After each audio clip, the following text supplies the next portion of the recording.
The elastic face, the rubbery limbs, the effortless physical comedy that made generations laugh.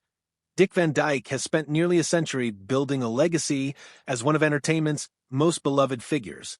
For audiences, he has always embodied the quintessential nice guy, warm, charming, endlessly optimistic.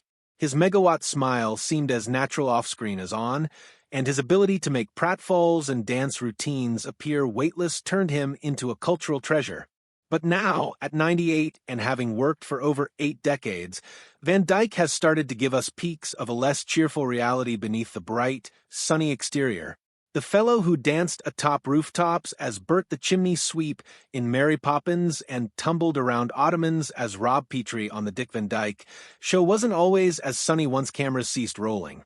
Like any true artist, Van Dyke had deeply held convictions about his craft, and when those convictions were challenged by critics, colleagues, or studio executives, the smile sometimes faded. If this kind of story touches your heart, if you're someone who cares about truth, responsibility, and speaking up for the voiceless, please like this video, subscribe to our channel, and share it with someone who should hear it. Let's get started. These moments were never about ego or petty quarrels. Unlike the explosive feuds that dominate Hollywood gossip columns, Van Dyke's conflicts were subtler, rooted in his philosophy of comedy, professionalism, and artistic integrity. His own conviction was always that entertainment must uplift, not degrade, include, not exclude. But when others in his circle insisted on a different path, he found himself struggling with private frustrations. Today, looking back over a century of life, Van Dyke admits there were shadows behind the sunshine of his on-screen image, shadows of creative frustration and inner strain, shadows that influenced his trajectory in ways viewers never imagined. Here are 6 tales, 6 figures, moments, and relationships that pushed the mettle of Dick Van Dyke's legendary good nature and unleashed the steely determination hidden behind the song and dance. Number 6, the critic he never forgot. For an artist whose career has lasted all but 8 decades, it would seem strange that one review would have such a long-lasting impact. However, in 1961, when the Dick Van Dyke Show was trying to get its footing in its inaugural season, the scathing dismissal of one critic was able to penetrate Van Dyke's usually unbreakable optimism. The critic, whose identity Van Dyke never publicly revealed, wrote that the young leading lady was too lightweight and ultimately forgettable, a pleasant performer lacking the substance to carry a series. To Van Dyke, who had struggled up from radio to the stage to the tube, the words stung particularly. They appeared to validate his worst fear, that his clean-style comedy could be perceived as superficial or not hip enough. One writer on the show remembered later, "We were still getting our sea legs. The ratings weren't good, and Dick was putting himself under incredible pressure." That review just devastated him. It wasn't even criticism. It was someone telling him he didn't have what it takes. While the Dick Van Dyke Show would go on to be celebrated as one of the finest accomplishments of television, Van Dyke acknowledged in his memoir, My Lucky Life in and Out of Show Business, that he never forgot that one critique. Years afterward, he admitted, "I've forgotten most of the bad and good reviews, but that one lingered." Even in the 1990s, when the critic's name came up at a function, Van Dyke, usually the ultimate graciousness, let a glint of steel appear, saying drolly, "Well, I guess we disproved him, didn't we?" That was a telling moment about Van Dyke's personality. Underneath the smile was a serious man who was deeply concerned about his legacy. His decision to ground comedy in warmth, accessibility, and honesty was intentional, and being told it was a flaw was a blow at his very identity. Number 5. Walter Matthau, When Temperaments Collide. In 1964, Van Dyke came back to the Los Angeles stage for a short-run comedy opposite Walter Matthau. On paper, a dream combination. Van Dyke's irrepressible optimism and bubbly energy, Mathau's cynical, world-tired humor.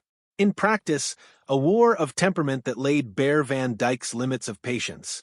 From the first rehearsal, their incompatibility was clear. Van Dyke showed up early, learned everyone's names, and exuded energy. Matthau would stroll in late, complain about the script, and improvise outlandishly. A stage manager remembered, They were like men from different planets. Dick was disciplined and prepared. Walter was unpredictable and sarcastic. Both great, but entirely incompatible. Van Dyke grew exasperated with Mathau's incessant improvisations because they upset the meticulous flow of his own comedy. Walter is brilliant and draining, Van Dyke confided to a fellow actor backstage. I never know if we're doing what we've rehearsed or something entirely new. The turning point occurred on a key comedic scene. Mathau continually shifted the way he was delivering the lines, and it was impossible for Van Dyke to get into the pace he required. For normally even-tempered Van Dyke, asking the director to step in was tantamount to another actor pitching a chair. Although the show was a success and critics complimented their complementary styles, the two never again collaborated. The experience served to reinforce what Van Dyke previously understood. Comedy was most effective when founded upon trust, reliability, and cooperation, never pandemonium. Number 4.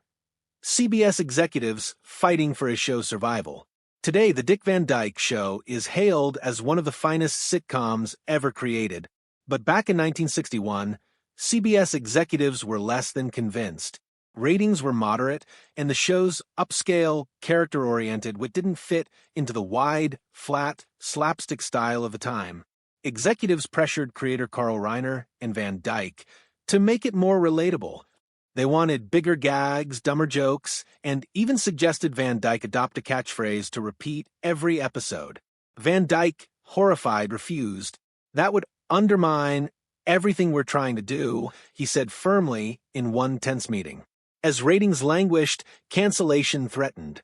The network insisted on format changes as the price of renewal.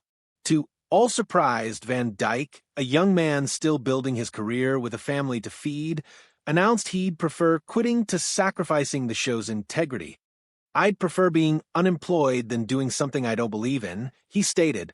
Finally, producer Sheldon Leonard persuaded CBS to allow the show more time. The risk paid off.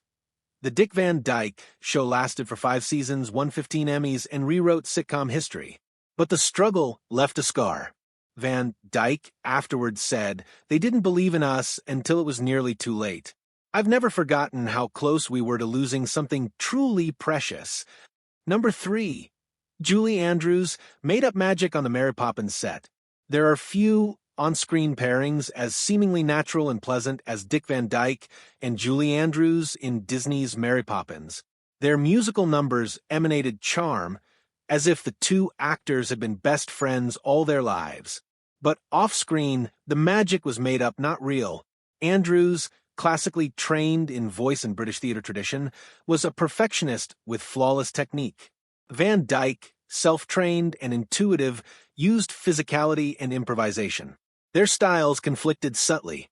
Andrews was sometimes discomforted by Van Dyke's lack of discipline, and he was sometimes intimidated by her flawless control. I remember Dick making a joke that Julie was practically perfect in every way like Mary Poppins, said an assistant choreographer.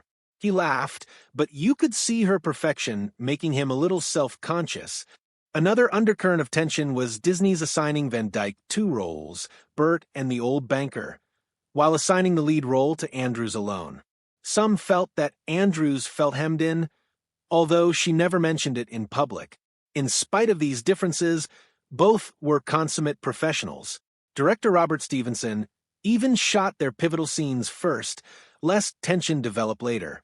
On screen, the illusion of easy camaraderie was perfect. Off-screen, they had respect, but never developed the same kind of closeness fans imagined. Years later, Van Dyke tactfully clarified, "Julie is amazing. We had 2 different ways of doing it, but we both desired the same enchanting outcome." His statement indicates his professionalism, his assumption that the audience's perception was more important than his own comfort. Number 2. Jim Carrey, A Generational Divide. By the 1990s, things were different. Along came Jim Carrey, rubber face, high-strung energy, and outrageous physicality. To some, Carrey was the destined successor to Van Dyke. But in private, Van Dyke wasn't so certain. Watching Carrey's movies, he was impressed by the talent, but was uncomfortable. He's working too hard to be funny rather than just being funny, he explained to a friend. For Van Dyke, comedy had to be based on character and reality, not driven to extremes for the sake of shock. The rift solidified when the two were being considered for parts in the same movie. Van Dyke refused to participate, explaining that their approaches would be incompatible. It wasn't personal, he never met with Carrey, but philosophical. "I always thought that you didn't have to hit the audience on the head to get them to laugh," he said. Ironically, both men had incredible physical talents and range. Carrey later demonstrated his dramatic chops, and Van Dyke had exhibited flashes of wild energy in his own career. But they represented different comedy eras. Van Dyke's understated human-based approach versus Carrey's hyper-expressiveness.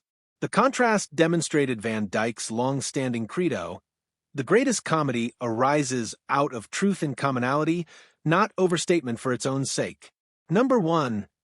Carl Reiner, creative tension with a genius.